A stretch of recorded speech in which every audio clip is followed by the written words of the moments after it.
Assalamualaikum warahmatullahi wabarakatuh. Yang saya hormati Ibu Fernawati Fajrin, SPD MPD. Perkenalkan, nama saya Fajri Putri Melati dengan NIM 2501030013. Video ini dibuat untuk memenuhi tugas EKT 2 mata kuliah Bahasa Indonesia dengan judul Analisis Model Komunikasi Lingkungan sebagai Pendukung Pengembangan Ekowisata Mangrove di Kabupaten Tangerang. Yang pertama adalah latar belakang masalah. Penelitian ini dilakukan dengan tujuan untuk mengetahui bahwa ekosistem mangrove adalah salah satu sumber daya alam yang memiliki peran krusial dalam memelihara keseimbangan ekosistem pesisir. Mangrove berfungsi sebagai pelindung dari abrasi, memberikan tempat tinggal bagi berbagai jenis organisme laut. Yang kedua ada rumusan masalah. Yang pertama yaitu bagaimana model komunikasi lingkungan yang diterapkan dalam pengembangan ekowisata mangrove di Kabupaten Tangerang. Yang kedua, bagaimana peran komunikasi lingkungan dalam meningkatkan kesadaran dan partisipasi masyarakat terhadap pelestarian ekowisata mangrove di Kabupaten Tangerang. Yang ketiga, ada apa saja langkah-langkah komunikasi lingkungan yang digunakan dalam pengembangan ekowisata mangrove di Kabupaten Tangerang. Yang ketiga ada tujuan penelitian. Yang pertama, untuk menganalisis model komunikasi lingkungan yang diterapkan dalam pengembangan ekowisata mangrove di Kabupaten Tangerang. Yang kedua, untuk mengetahui peran komunikasi lingkungan dalam meningkatkan kesadaran serta partisipasi masyarakat terhadap pelestarian ekowisata mangrove di Kabupaten Tangerang. Yang ketiga, itu untuk mengidentifikasi langkah-langkah komunikasi lingkungan yang digunakan dalam pengembangan ekowisata mangrove di Kabupaten Tangerang. Yang keempat ada manfaat penelitian. Manfaat teoritis. Penelitian ini menawarkan sumbangan signifikan dalam kemajuan disiplin ilmu komunikasi, terutama dalam aspek komunikasi terkait lingkungan. Penelitian tentang model komunikasi lingkungan dalam kerangka ekowisata mangrove memiliki potensi untuk memperdalam pemahaman terkait bagaimana cara penyampaian informasi, taktik komunikasi, dan interaksi di antara berbagai stakeholder dapat memengaruhi pemahaman serta tindakan masyarakat dalam menjaga kelestarian lingkungan.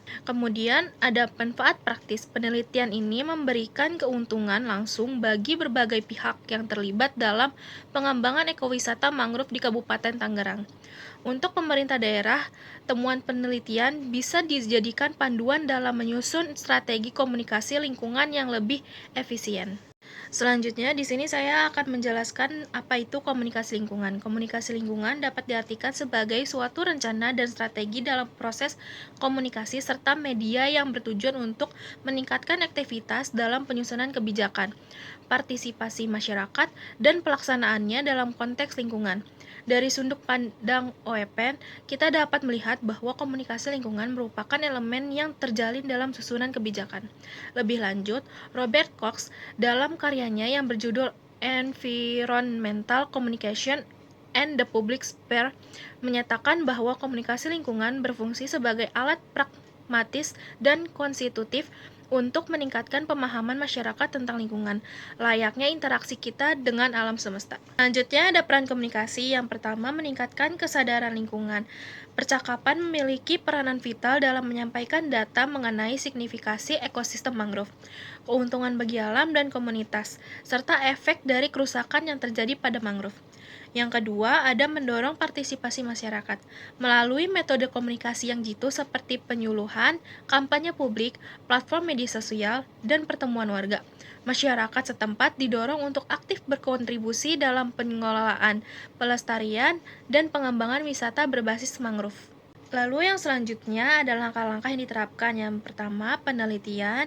Yang kedua, perencanaan. Yang ketiga, pelaksanaan. Yang keempat, pengukuran. Dan yang kelima, ada pelaporan. Selanjutnya, jenis penelitian yang digunakan. Penelitian ini menggunakan penelitian kualitatif untuk menganalisis model komunikasi sebagai pendukung pembangunan ekowisata mangrove di Kabupaten Tangerang. Selanjutnya, ada teknik pengumpulan data. Teknik pengumpulan data mencakup wawancara yang mendalam, observasi secara langsung, serta pengumpulan dokumen untuk menyelidiki informasi terkait proses komunikasi, hambatan, dan penilaian strategi komunikasi.